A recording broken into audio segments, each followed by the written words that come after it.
Olá, ouvintes do podcast, eu sou Daniela Abreu e hoje eu vou ler para vocês mais relatos do site casafantasma.org e também do e-mail assustadoramente@outlook.com.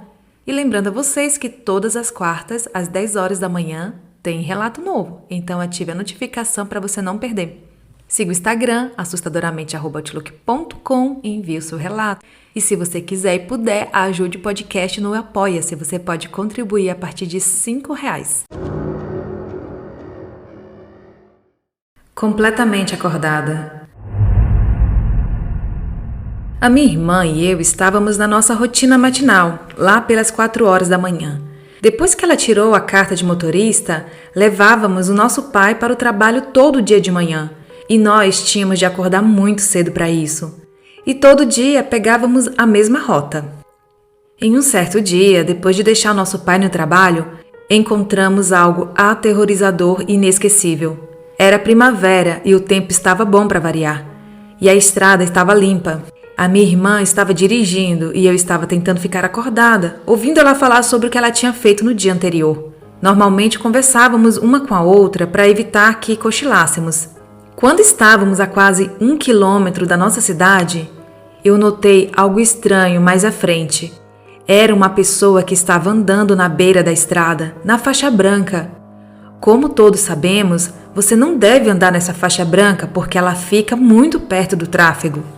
Eu pensei que não tinha visto direito, mas eu estava enganada. Eu virei para minha irmã para falar o que eu estava vendo e para perguntar se ela também estava vendo, mas nem precisou.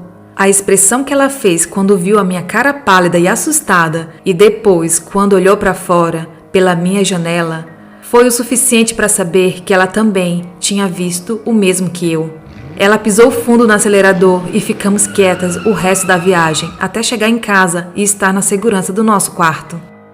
Nós duas descrevemos o que tínhamos visto e a descrição era idêntica. A pessoa era anormalmente alta, muito magra e bem clara, quase transparente, e andava meio dura, sem dobrar os joelhos. Parecia um monstro do Dr. Frankenstein andando. A boca estava aberta como se fosse um peixe fora d'água, e no lugar dos olhos tinham 2 buracos escuros.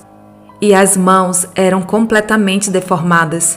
Uma tinha 3 dedos, todos tortos, e a outra parecia que todos os dedos formavam uma só coisa, como se os dedos fossem grudados um no outro.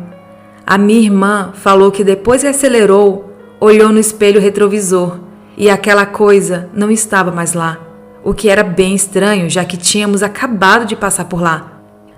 Nunca mais vimos aquilo e nem queremos ver isso de novo. Nós duas estávamos completamente acordadas e ainda mais acordadas depois de ver aquilo. Esse relato foi enviado por Isabel, de Itapecerica da Serra, São Paulo.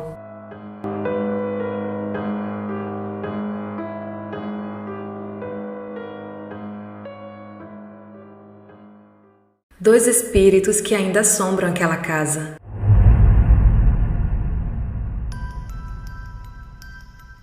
Eu moro numa casa que fica perto de uma outra casa onde aconteceu umas coisas horripilantes. Aí vai. Um homem chamado Carlos morava com sua empregada Miranda. Miranda era muito boazinha e esforçada, até que se envolveu com um rapaz chamado Romeu, de caráter duvidoso. Romeu, com inveja da riqueza de seu Carlos, mandou Miranda roubar as coisas valiosas da casa. Daí em diante, ela começou a roubar tudo, até que um dia seu Carlos percebeu e ameaçou contar à polícia. Miranda, assustada, contou tudo ao namorado, que aconselhou matar seu Carlos. Ela, com muito medo de ser presa, colocou veneno no chá habitual do patrão. Ao beber, seu Carlos morreu. Alguns anos depois, uma viúva chamada Isabel, minha ex-vizinha, se mudou para lá com seus 2 filhos, Maria Eduarda e Pedro Henrique, que eram meus amigos de escola. Dona Isabel, com medo de deixar seus filhos em casa quando ia fazer plantão no hospital, resolveu contratar uma babá para tomar conta deles. E contratou nada mais, nada menos que Miranda, a assassina. Dona Isabel, logicamente, não sabia da história dela.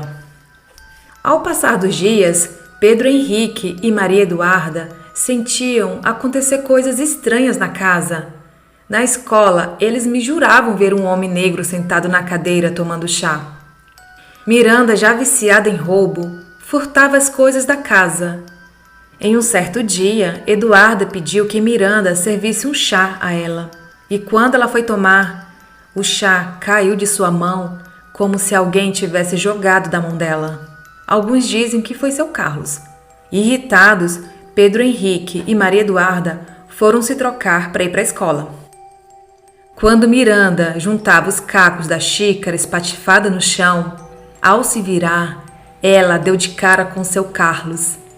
Eles ficaram discutindo e o espírito ficava dizendo umas coisas ameaçadoras a ela.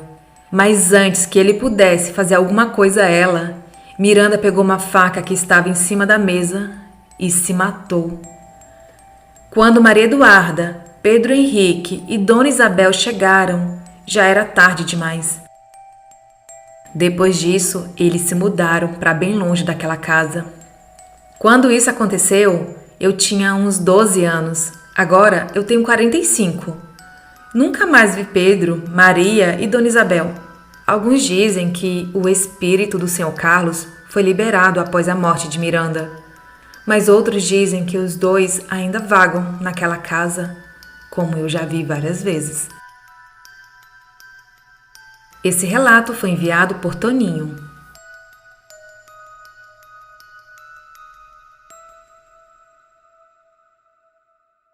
O barracão errante.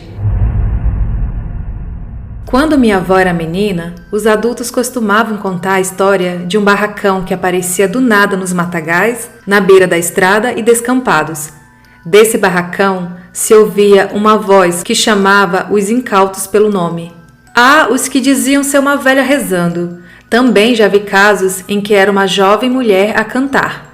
A verdade é que ninguém nunca soube de pessoa que foi lá nesse barracão e voltou. Porém, muitos falam de já tê-lo visto ao longe. Uma vez, disseram a ela que um primo estava voltando da roça no final do dia. O rapaz estava morto de sede após a jornada de trabalho árduo. Foi quando avistou um casebre ao longo do caminho. Ele não se lembrava de ter visto esta construção antes naquele local. Era a oportunidade de pedir um copo d'água e dar as boas-vindas ao novo vizinho do roçado. Foi então se aproximando e, à medida que chegava perto do barracão, começou a ouvir um tipo de reza. Caminhou um pouco mais, sentindo-se um pouco tonto. Devia ser a sede. Havia esquecido de levar água o suficiente justamente naquele dia de sol brabo. Agora a reza já parecia mais uma música bem triste e melancólica. A canção quase lhe trazia lágrimas aos olhos e o fazia ter saudade de sabe lá Deus de quê. Foi quando avistou uma figura feminina na janela da casa. Uma silhueta esbelta de longos cabelos negros e vestido branco. Ao acenar e começar a balbuciar um "Ô de casa" para a criatura, essa virou-se em sua direção. O jovem, tomado pelo susto da visão, desatou a correr rumo de volta à sua casa. Nenhuma sede do mundo valia a pena ter de se confrontar de novo com aquela visão. Uma mulher de cabelos negros e olhos amendoados, como os de um gato, e mais negro ainda, em contraste com aquela pele pálida, quase azulada. O primo virou motivo de chacota na família, ainda mais quando os familiares e amigos passaram pelo mesmo caminho e não viram nada. Minha tia, enfermeira, insiste que foi uma alucinação provocada pela sede. Mas minha avó guardou essa lembrança por muito tempo e passou para os netos a importância de ter cautela com o desconhecido e de sempre ter uma cabaça de água por perto. Beba água. Esse relato foi enviado pelo Ricardo.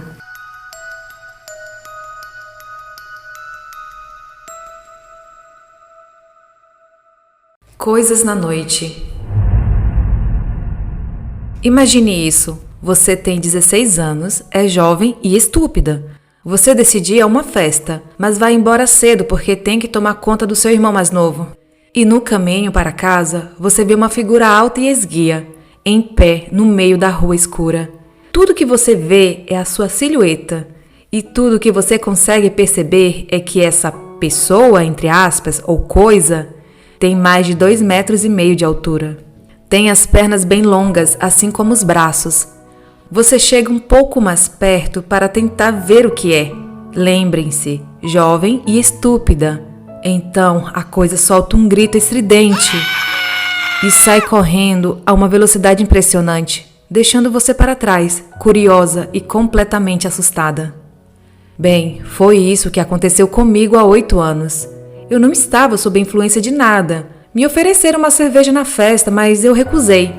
Eu me lembro de voltar naquele lugar no dia seguinte, mas não encontrei nenhuma pista do que poderia ser aquela coisa. A imagem daquela coisa correndo e o grito que ele soltou me assombraram por um bom tempo. Até hoje eu não tenho ideia do que poderia ser. Nunca ouvi ninguém falar sobre algo parecido aqui na região.